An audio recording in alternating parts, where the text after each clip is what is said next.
बिस्मिल्लाहिर्रहमानिर्रहीम। अस्सलाम वालेकुम डियर स्टूडेंट्स, इससे पहले हमने सेकेंड ईयर में चैप्टर 19 में जो चीज़ें डिस्कस की हैं वो हमने रेडिएशन का इंटरेक्शन डिस्कस किया है। फिर उनके बारे में प्लैंक्स के अजम्पशन और आइंस्टाइन के अजम्पशन को डिस्कस किया है। आज हम डिस्कस करेंगे कि किस तरह से ये जो रेडिएशंस हैं ये इंटरेक्ट करती हैं विद द मैटर। तो स्टूडेंट्स, तीन तरह से रेडिएशन मैटर के साथ इंटरेक्ट करती हैं। वो जो तीन तरीके हैं वो डिपेंड करता है कि उनकी एनर्जी कितनी है।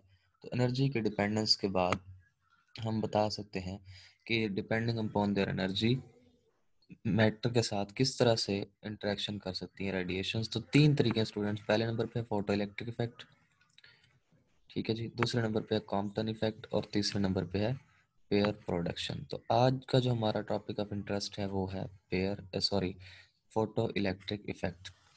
Student, what is photo electric effect? Photo electric effect एक ऐसा प्रोसेस है कि जब हम किसी भी मेटल सरफेस के ऊपर लाइट को फॉल करते हैं, शाइन करते हैं, उसके कैथोड के ऊपर लाइट फॉल होती है, तो उस लाइट की वजह से इलेक्ट्रॉन्स निकलते हैं उस सरफेस में से। अब क्योंकि वो लाइट की वजह से निकले, फोटॉन्स की वजह से, क्योंकि लाइट जो है वो फोटॉन्स के ऊपर मुश्तमिल होती है। फोटॉन्स क्या है, हमने पिछले टॉपिक्स में डिस्कस किया है कि क्वांटा ऑफ एनर्जी है। तो जब एनर्जी मतलब लाइट पड़ती है ऐसे, यहाँ से मैं आपको दिखा रहा हूँ, ये देखें। तो ये जो डायग्राम है स्टूडेंट्स, ये आपकी बुक में से ली हुई है, ये वाली। इस डायग्राम को देख लें आप। इसमें क्या है, यहाँ से फिल्टर कलर है जो आपको लाइट जिस भी सूटेबल फ्रिक्वेंसी की आपने भेजनी है। ये कैथोड है, कनकेव शेप। एक्स जो है ये इवैक्यूएटेड ग्लास ट्यूब है। इस इवैक्यूएटेड ग्लास ट्यूब को मैंने यहाँ शो किया हुआ है, ठीक है स्टूडेंट्स। तो यहाँ आप देख सकते हैं कि इस ग्लास ट्यूब को, ये जो ग्लास ट्यूब है ये वाली, इस ग्लास ट्यूब को यहाँ पे मैंने बड़ा करके दिखाया हुआ है और इसके अंदर क्या प्रोसेस होता है, किस तरह से जब हमारे पास इस तरह से सूटेबल फ्रीक्वेंसी की लाइट, ये देखें यहाँ से फोटॉन्स आ रहे हैं। ये जो फोटॉन्स हैं जब टकराते हैं इस कैथोड के साथ, अब कैथोड कौन सा टर्मिनल होता है, नेगेटिव टर्मिनल। तो यहाँ पे स्टूडेंट्स पहले हम ये एक्सपेरिमेंटल सेटअप सारा डिस्कस करते हैं कि इसमें है क्या क्या। तो हमारे पास ये इवैक्यूएटेड ग्लास ट्यूब है। इस इवैक्यूएटेड ग्लास ट्यूब के साथ साथ हमने यहाँ पे एक एमीटर लगाया हुआ, क्योंकि यहाँ से हमने कहा कि इलेक्ट्रॉन्स जो हैं वो इमिट होते हैं, तो इलेक्ट्रॉन्स की वजह से करंट होगा, उसको हमने डिस्कस करना है। और यहाँ से हमने पोटेंशियल दिया हुआ, यहाँ से पोटेंशियल की हम वैल्यूज़ यहाँ से दे रहे हैं, ठीक है। पोटेंशियल को वेरी किया जा रहा है, ये देखिए। अच्छा, इसी को, ये जो है हमारे पास ये इवैक्यूएटेड ग्लास ट्यूब, ये मैंने थोड़ा इधर मैग्नीफाई करके दिखाया हुआ ताकि आपको ये बातें बिल्कुल क्लियर हो जाएं कि इसके अंदर क्या प्रोसेस होता है जिसकी वजह से इलेक्ट्रॉन्स यहाँ से इमिट होते हैं। तो स्टूडेंट्स, जब एक सूटेबल फ्रीक्वेंसी की लाइट, ये देखें, सूटेबल फ्रीक्वेंसी की लाइट हमने यहाँ से फॉल करवाई मेटल सरफेस के ऊपर। मेटल सरफेस का ये टर्मिनल जो है कैथोड है, साथ में छोटा सा ई लिखा हुआ यानी इमिटर, यहाँ से इलेक्ट्रॉन्स इमिट होंगे। और ये जो है ये एनोड है। एनोड के ऊपर आप जानते हैं पॉजिटिव चार्ज होता है, पॉजिटिव टर्मिनल होता है, सॉरी ये वाला। ये इसके साथ देखें, ये यहाँ से कनेक्टेड है, ये इस तरह, ये पॉजिटिव टर्मिनल के साथ कनेक्टेड है और ये इस तरह से नेगेटिव टर्मिनल के साथ कनेक्टेड है। तो स्टूडेंट्स, जब यहाँ से इलेक्ट्रॉन्स निकलते हैं इस मेटल सरफेस से, तो वो इलेक्ट्रॉन्स, क्योंकि नेगेटिवली चार्ज पार्टिकल हैं, ये रहे इलेक्ट्रॉन्स, ये जाने की कोशिश करते हैं इधर इस एनोड की तरफ, ठीक है। और ये कैथोड से एनोड की तरफ जाते हैं और फिर यहाँ से जो है, सॉरी, यहाँ से क्या होता है, फिर करंट का फ्लो शुरू हो जाता है, जिसको हमने कहना है, ये यहाँ पे एक मिस्टेक होगी, यहाँ पे वोल्ट मीटर नहीं होना चाहिए था, यहाँ पे होना चाहिए था एमीटर और यहाँ पे होना चाहिए था वोल्ट मीटर। तो इसको हम थोड़ा सा ठीक कर लेते हैं। यहाँ पे होगा वोल्ट मीटर स्टूडेंट्स, यहाँ पे वी होगा और यहाँ पे होगा एमीटर, ठीक है जी। ये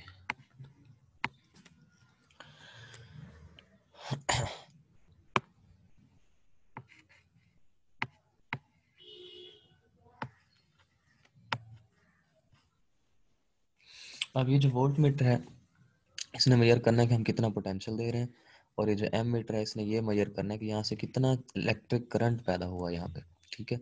तो ये हमने यहाँ पे डिस्कस करना है। तो अब स्टूडेंट्स, जब यहाँ पे लाइट फॉल करती है इस नेगेटिव टर्मिनल पे यानी कैथोड पे, तो यहाँ से इलेक्ट्रॉन्स निकलते हैं।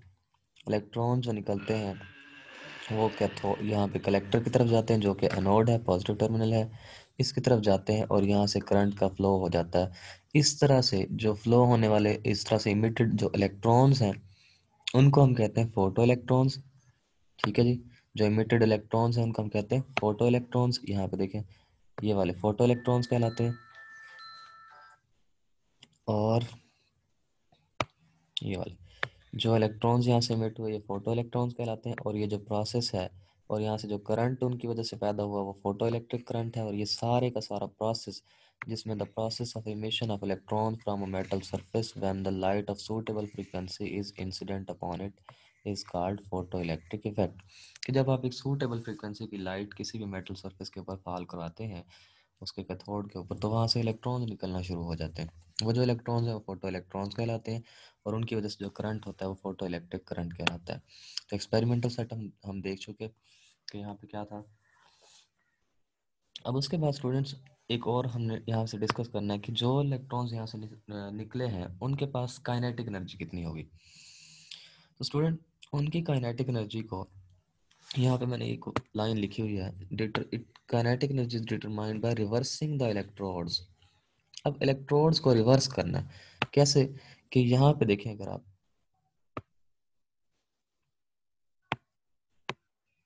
ये जो टर्मिनल पॉजिटिव है ना, इसको हम करेंगे नेगेटिव, ये नेगेटिव हो जाएगा, और ये वाला टर्मिनल हो जाएगा पॉजिटिव। फिर क्या होगा, इसका ये जो एनोड था इसके ऊपर नेगेटिव चार्ज, नेगेटिव टर्मिनल बन जाएगा ये वाला। ठीक है, जब हमने इसको चेंज किया तो ये नेगेटिव टर्मिनल हो गया और ये वाला अब पॉजिटिव टर्मिनल हो गया। तो हुआ क्या, अब यहाँ पे जो नेगेटिव टर्मिनल है, इलेक्ट्रॉन्स इधर से आ रहे थे पहले इस तरफ को, अब आगे फिर नेगेटिव टर्मिनल है, तो क्या होगा, इलेक्ट्रॉन स्टूडेंट्स यहाँ से रिपेल हो जाएंगे। ठीक है, क्योंकि हमने पोलैरिटी कर दी चेंज। पहले इलेक्ट्रॉन्स कैथोड से निकल रहे थे क्योंकि कैथोड के ऊपर नेगेटिव चार्ज था, यहाँ से वो पॉजिटिव की तरफ अट्रैक्ट हो रहे थे। अब हमने टर्मिनल्स को कर दिया चेंज, तो क्या होगा, यहाँ भी नेगेटिव चार्ज है, इलेक्ट्रॉन्स के ऊपर भी नेगेटिव चार्ज है, तो यहाँ पे जो इलेक्ट्रॉन्स है उनको रिपल्शन का सामना होगा। ठीक है, इस लाइन को हम आगे पढ़ते हैं। तो क्या होता है यहाँ पे, now anode is at negative potential and the electrons are repelled by the repelled by it and the photoelectric current decreases। तो क्या था, जो करंट पहले इलेक्ट्रॉन्स क्योंकि कैथोड से आ रहे थे और एनोड के ऊपर पॉजिटिव चार्ज था, अब हमने टर्मिनल चेंज कर दिए, एनोड के ऊपर अब नेगेटिव चार्ज आ गया, इलेक्ट्रॉन्स भी नेगेटिवली चार्ज हैं, तो वो क्या होगा, उनको रिपेल करेंगे। अब जितना वो रिपेल करते हैं उन्हीं की वजह से अब जो मैक्सिमम फिर काइनेटिक एनर्जी वाले, जिनके पास बहुत ज़्यादा एनर्जी भी होगी ना, वो भी अब एनोड के ऊपर नहीं पहुंच सकते, यानी कलेक्टर के ऊपर नहीं पहुंच सकते। ठीक है, कलेक्टर कौन सा था, एनोड था। अब क्या होगा, तो अब हम मजीद, मतलब पहले अगर कुछ पहुंच रहे थे, हम मजीद वो टर्मिनल जो नेगेटिव वाला है उसका पोटेंशियल और बढ़ा देंगे, फिर क्या होगा, कोई भी वहां पे नहीं पहुंच सकेगा। तो पोटेंशियल की वो वैल्यू, जो नेगेटिव पोटेंशियल की वो value, the negative potential of anode, anode का वो negative potential at which photo electric current become zero, क्योंकि कोई इलेक्ट्रॉन वहां पे नहीं पहुंचा तो इन्होंने करंट को स्टॉप कर दिया, तो वो पोटेंशियल जिसके ऊपर इलेक्ट्रॉन्स वहां तक ना पहुंच सके, ठीक है, कलेक्टर तक, वो पोटेंशियल कहलाता है स्टॉपिंग पोटेंशियल। वहां से स्टॉप हो गया, ऐसे कह रहे हैं, वहां जाना उनका स्टॉप हो गया। तो स्टॉपिंग पोटेंशियल ही एक्चुअली करस्पॉन्ड करता है काइनेटिक एनर्जी को। देखिए ना, कोई इलेक्ट्रॉन है वो जल्दी स्टॉप हो गए, वहां पे नहीं पहुंचे। कुछ हैं जो, जिनके लिए मजीद हमें वो नेगेटिव टर्मिनल वाला पोटेंशियल और बढ़ाना पड़ा, क्योंकि वो पहले से, मतलब कुछ इलेक्ट्रॉन वहां रुक गए थे लेकिन कुछ मजीद अभी आ रहे थे, उनके पास काइनेटिक एनर्जी ज्यादा थी, वो ओवरकम कर रहे थे, लिहाजा हमने उनके लिए पोटेंशियल और बढ़ा दिया। जब हमने पोटेंशियल बढ़ाया तो फिर क्या हो गया, जैसे जैसे हम पोटेंशियल बढ़ा रहे थे हमें पता चल रहा था कि ये इलेक्ट्रॉन अभी नहीं रुका, इसके पास ज़्यादा काइनेटिक एनर्जी है, तो लिहाजा वो स्टॉपिंग पोटेंशियल ही बताता है कि इसके पास कितनी काइनेटिक एनर्जी थी और ये कब जाके वहाँ से रुका, यहाँ तक ये कब नहीं पहुँचा इस कैथोड तक। ठीक है, तो ये वाला टर्मिनल जो है ये स्टूडेंट्स कहलाता है कलेक्टर। तो यहाँ तक जब नहीं पहुँच पाते तो उनकी वो पोटेंशियल जिस पे ये कलेक्टर तक नहीं पहुँचते, वो पोटेंशियल कहलाता है स्टॉपिंग पोटेंशियल।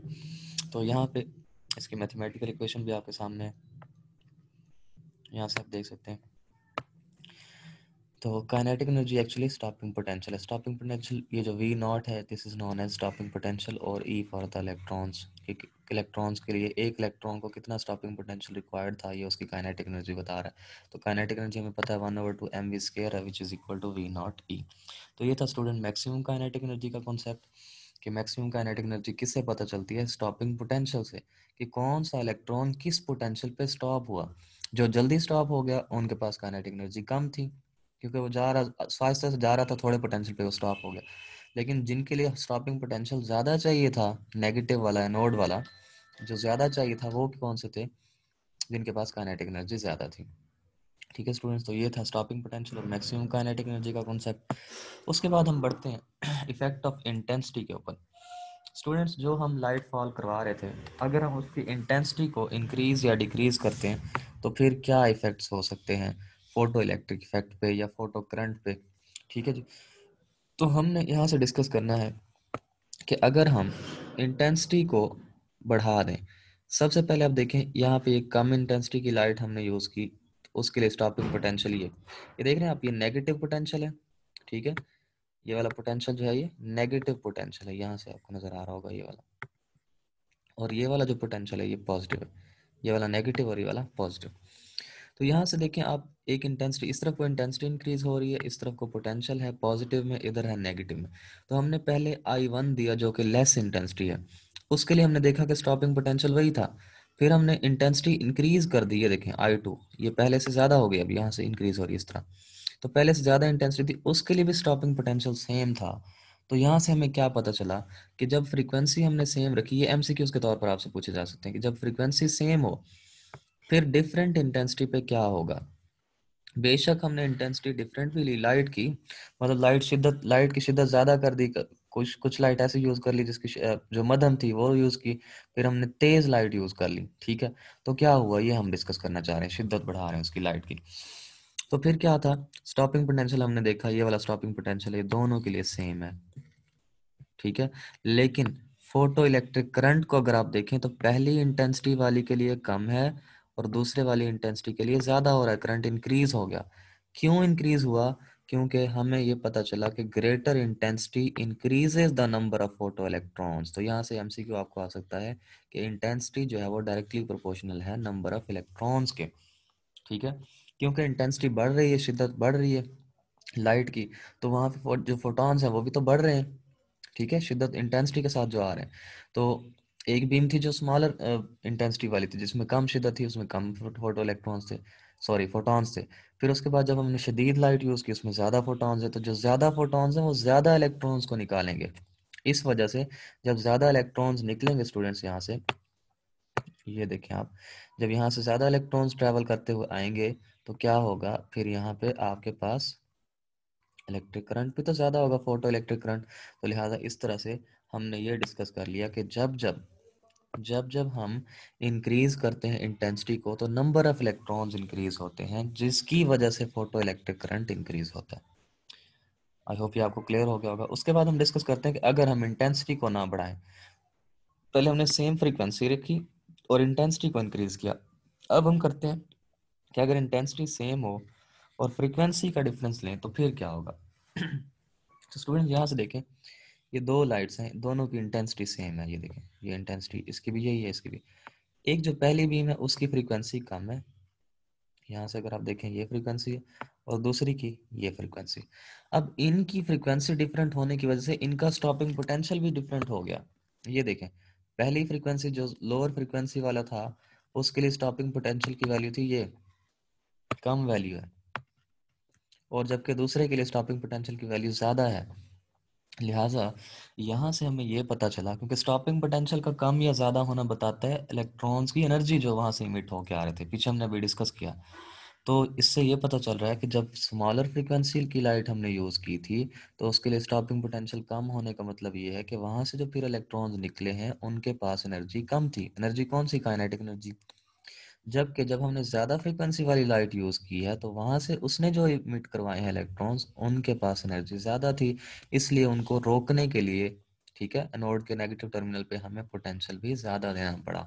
ठीक है, तो यहाँ से जो हमें एमसीक्यूज मिले या फिर जो कॉन्सेप्ट्स मिले वो क्या थे जी, हमने इंटेंसिटी को रखा सेम और फ्रीक्वेंसी को कर दिया चेंज। जब हमारे पास स्मॉलर फ्रीक्वेंसी थी या ग्रेटर फ्रीक्वेंसी थी, हमने देखा कि करंट नहीं बढ़ रहा। ये देखें, इस पॉइंट पे आपको करंट बढ़ता हुआ नजर नहीं आ रहा, ये देखें यही करंट है सेम। तो क्या है, करंट इंक्रीज नहीं हुआ, लेकिन स्टॉपिंग पोटेंशियल इंक्रीज हो गया जैसे जैसे फ्रीक्वेंसी बढ़ रही थी। तो जब स्टॉपिंग पोटेंशियल इंक्रीज हो रहा है, तो स्टॉपिंग पोटेंशियल तो डायरेक्ट काइनेटिक एनर्जी बताता है। तो हमें ये पता चला यहाँ से एमसीक्यू, हमें ये पता चला कि जैसे जैसे हम फ्रीक्वेंसी बढ़ाते जाते हैं तो नंबर ऑफ इलेक्ट्रॉन्स सेम रहते हैं, लेकिन वो जो इलेक्ट्रॉन्स होते हैं उनके पास फिर एनर्जी ज़्यादा हो जाती है। ये रिलेशन हमें आइंस्टाइन, ये प्लैंक्स के असम्पशन में भी यही मिला था, E is equal to h f वाला। और इससे हमें ये पता चला कि एनर्जी जो है वो डायरेक्ट रिलेट करती है फ्रीक्वेंसी के साथ। ठीक है जी, एनर्जी किसको रिलेट कर रही है? फ्रीक्वेंसी के साथ। तो आपको एमसीक्यू स्टूडेंट इस पेज से पूछे जा सकते हैं कि अगर आप इंटेंसिटी को इंक्रीज करते हैं तो क्या होता है। तो जब ये क्वेश्चन हो तो आपने बताना है कि number of photo electrons increase होते हैं, जिसकी वजह से फोटो इलेक्ट्रिक करंट इंक्रीज होता है, लेकिन स्टॉपिंग पोटेंशियल पे कोई फर्क नहीं पड़ता। जबकि अगर आपसे पूछा जाए कि अगर आप इंटेंसिटी सेम रहने दें और फ्रीक्वेंसी को चेंज करें, तो फ्रीक्वेंसी चेंज करते हुए हमारे पास नंबर ऑफ इलेक्ट्रॉन्स तो सेम रहते हैं, लेकिन जो इलेक्ट्रॉन्स वहाँ से इमिट हो रहे होते हैं उनके पास जो एनर्जी है वो ज़्यादा हो जाती है। तो एनर्जी जो है, यानी फ्रीक्वेंसी चेंज करने से एनर्जी बढ़ी, इसी वजह से स्टॉपिंग पोटेंशियल ज़्यादा हो गया। जबकि इंटेंसिटी चेंज करने से number of photo electrons increase हुए, जिसकी वजह से फोटो इलेक्ट्रिक करंट इंक्रीज हो गया। ये बहुत इंपॉर्टेंट कॉन्सेप्ट है स्टूडेंट, इनको आपने बहुत अच्छे से तैयार करना है। उसके बाद हमने ये कर लिया, प्रोसेसेस हमने डिस्कस कर लिए। यहाँ से कुछ इंपॉर्टेंट रिजल्ट्स जो हैं ये हम डिस्कस करते हैं। तो ये देखें स्टूडेंट्स, आपकी बुक से ही मैंने लाइंस उठाई हैं। Some important results of the experiments are, पहले नंबर पे the electrons emitted are emitted with the different energies. हम देख रहे थे स्टॉपिंग पोटेंशियल डिफरेंट था, कभी कुछ जो थे वो फौरन रुक गए थे, कुछ के लिए हमें नेगेटिव पोटेंशियल ज़्यादा बढ़ाना पड़ा ताकि उनको रोक सकें। और फिर क्या डिस्कस किया अभी पीछे, the maximum energy of photo electrons depends upon the particular metal surface के ऊपर और फ्रीक्वेंसी के ऊपर डिपेंड करती है एनर्जी। ठीक है, मेटल सरफेस के ऊपर भी कि वहाँ से इलेक्ट्रॉन जल्दी निकल आएंगे या नहीं, उस पर भी डिपेंड करता है। और दूसरा एनर्जी डिपेंड करती है डायरेक्टली फ्रीक्वेंसी के ऊपर। फिर दूसरे नंबर पे there is a minimum frequency below which no photo electrons are emitted. ये भी एक डेफिनेशन है स्टूडेंट्स। तो इस डेफिनेशन को आपने करना है थ्रेशोल्ड फ्रीक्वेंसी। तो अगर आपसे क्वेश्चन हो जाए व्हाट इज थ्रेशोल्ड फ्रीक्वेंसी, तो आपने बताना है the minimum amount of frequency. ये देखें, ये है फ्रीक्वेंसी का ग्राफ, ये वाला। यहाँ से अगर आप देखें स्टूडेंट्स, तो यहाँ से फ्रीक्वेंसी इस तरफ को बढ़ रही है और इमिटेड इलेक्ट्रॉन जो है वो उनकी काइनेटिक एनर्जी इस तरह बढ़ रही है। तो क्या था, जब आपने फ्रीक्वेंसी की लाइट फॉल करवाई ना, कुछ इलेक्ट्रॉन्स थे, ये जो डॉटेड लाइन आपको बता रही है कि कुछ इलेक्ट्रॉन्स इमिट अभी नहीं हुए, वो वहीं पे उनकी एनर्जी ज़ाया हो गई। काइनेटिक एनर्जी उनकी ज़ीरो थी या उससे भी कम। क्यों? कि एनर्जी वहाँ से स्टार्ट हो रही है, इस टर्म यहाँ से स्टार्ट हो रही है, इस पॉइंट से ऊपर, यूं, इस तरह। तो अब आप देख रहे हैं कि यहाँ पे कुछ जो पॉइंट थे, ये जो जगह है ये वाली, यहाँ तक आपके पास कोई भी इलेक्ट्रॉन जो है वो नहीं मिला जिसके पास फ्रीक्वेंसी हो। जब ये स्टार्ट हुआ, ये ग्राफ स्टार्ट हुआ यहाँ से इस तरह, ये, तो ये वाली जो फ्रीक्वेंसी है, यानी पिछले आप फ्रीक्वेंसी यहाँ से इंक्रीज करना स्टार्ट कर चुके, लेकिन आपके पास एनर्जी इंक्रीज नहीं हुई थी। लेकिन जब आपने यहाँ से इधर तक फ्रीक्वेंसी आई है, फिर एनर्जी भी इस तरह इंक्रीज हो रही है, काइनेटिक एनर्जी भी। तो फ्रीक्वेंसी भी इंक्रीज हो रही है, काइनेटिक एनर्जी, फ्रीक्वेंसी भी इंक्रीज हो रही है और काइनेटिक एनर्जी भी इंक्रीज हो रही है। तो वो कम से कम वैल्यू, फ्रीक्वेंसी की वो कम से कम वैल्यू जिसकी वजह से इलेक्ट्रॉन्स इमिट होते हैं, वो कहलाती है थ्रेशोल्ड फ्रीक्वेंसी। ठीक है students, the minimum amount of frequency below which no photo electrons are emitted, however the intense light may be, this threshold frequency varies from metal to metal। तो ये frequency एक तो थ्रेशोल्ड कहलाती है और ये हर मेटल के लिए डिफरेंट होती है, क्योंकि हमने अभी डिस्कस किया कि ये मेटल सरफेस के ऊपर भी डिपेंड करती है। तीसरे नंबर पे स्टूडेंट्स हम डिस्कस करते हैं electrons emitted are instantaneously, the intensity of the light determines the number of electrons. ठीक है, इलेक्ट्रॉन जो है वो निकलना शुरू कर देते हैं स्पॉन्टेनियसली, फौरन उन्होंने इमिट होना है। तो उनकी जो इंटेंसिटी है वो बताती है कि कितने इलेक्ट्रॉन्स निकल रहे हैं। हमने भी डिस्कस किया था ना कि जब जब इंटेंसिटी इंक्रीज होती है तो तब हमें number of photo electrons increase होते मिलते हैं। तो इस वजह से ये जो इंटेंसिटी है डिस्क्राइब देयर नंबर, यानी नंबर ऑफ इलेक्ट्रॉन्स। ठीक है स्टूडेंट्स, तो इनको हम डिस्कस कर सकते हैं। ये जो हमारे पास ये सारे पॉइंट्स थे, ये इलेक्ट्रोमैग्नेटिक वेव थ्योरी के लिए डिस्कस नहीं हो सकते। क्यों? क्योंकि इस थ्योरी में इंक्रीजिंग नंबर ऑफ इंटेंसिटी ये जो पॉइंट है, increasing the intensity of incident light should increase the kinetic energy of emitted electron which contradicts the experimental result. उसने कहा कि जब हम इसमें यूज़ करते हैं, इंटेंसिटी को इंक्रीज करते हैं, तो हमारे पास काइनेटिक एनर्जी इंक्रीज होती है, लेकिन ऐसा तो नहीं हुआ। हमने देखा कि इंटेंसिटी इंक्रीज करने से काइनेटिक एनर्जी नहीं इंक्रीज हुई, क्योंकि स्टॉपिंग पोटेंशियल तो सेम था। क्या इंक्रीज हुआ था? फोटो इलेक्ट्रिक करंट इंक्रीज हुआ था। इस वजह से इनको हम क्लासिकल थ्योरी के मुताबिक नहीं कर सकते। इनको डिस्कस करने के लिए क्वांटम थ्योरी की ज़रूरत है, और क्वांटम थ्योरी किसने पेश की है इसकी, फोटो इलेक्ट्रिक इफेक्ट की? वो पेश की है आइंस्टाइन ने। ठीक है जी। तो अकॉर्डिंग टू आइंस्टाइन हमारे पास जो डिस्कशन है वो अब हम डिस्कस करने जा रहे हैं। तो आइंस्टाइन ने इसकी क्वांटम थ्योरी बताई कि आप इसको किस तरह से डिस्कस कर सकते हैं। तो स्टूडेंट्स, इसमें 1921 में इसको नोबेल प्राइज़ भी दिया गया था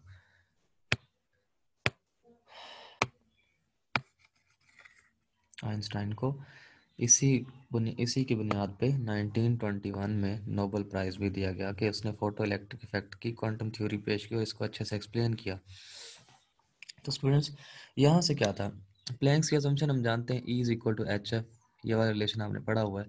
इसी को ही आइंस्टाइन ने लेकर चला, और आइंस्टाइन ने कहा ईच फोटोन, ये बहुत इंपॉर्टेंट पॉइंट है, each photon transfer all of its energy to only one electron, कि हर फोटोन जो है अपनी एनर्जी एक इलेक्ट्रॉन को ट्रांसफर करता है। यानी ये एमसीक्यू आपसे पूछा जा सकता है कि एक फोटोन जो है वो कहीं ऐसा तो नहीं होता कि दो तीन इलेक्ट्रॉन्स को निकाल पाए, नहीं, एक फोटोन एक इलेक्ट्रॉन को निकालेगा। ठीक है जी।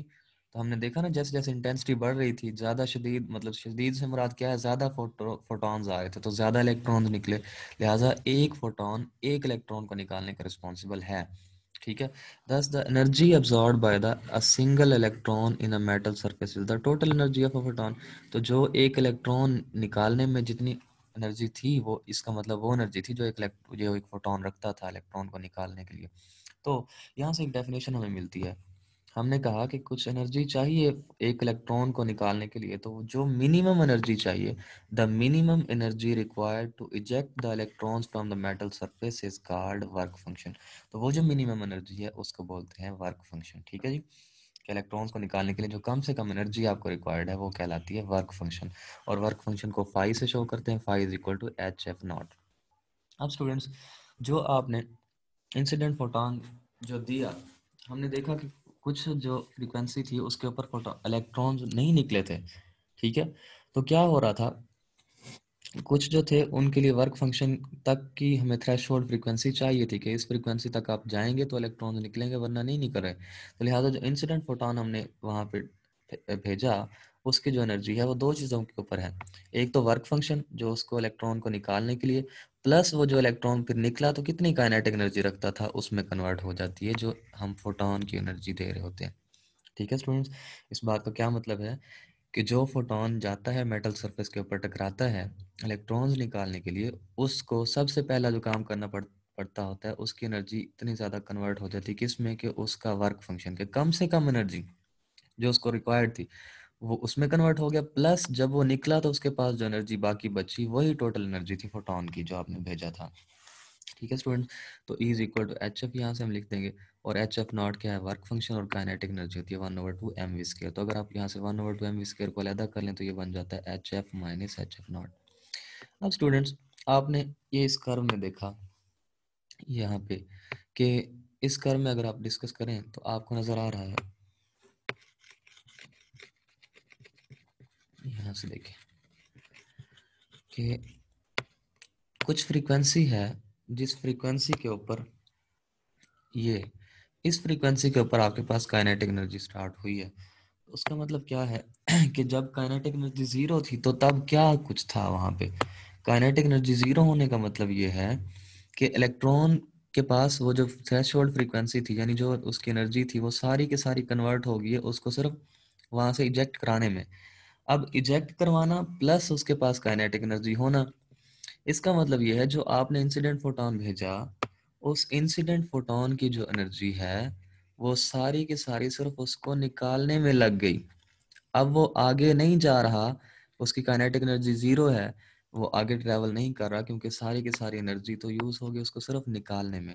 तो लिहाजा अगर काइनेटिक एनर्जी ज़ीरो है मैक्सिमम, इसका मतलब ये है कि आपके पास वही सिर्फ थ्रेशोल्ड फ्रीक्वेंसी वाला फोटोन था जो आपने भेजा, यानी उसके पास एनर्जी सिर्फ इतनी थी कि उसको निकाल ले, लेकिन उसकी काइनेटिक एनर्जी ज़ीरो होने का मतलब अब वो जो है आगे मूव नहीं कर रहा, क्योंकि जो एनर्जी थी वो सारी की सारी वहाँ पे यूज़ हो गई।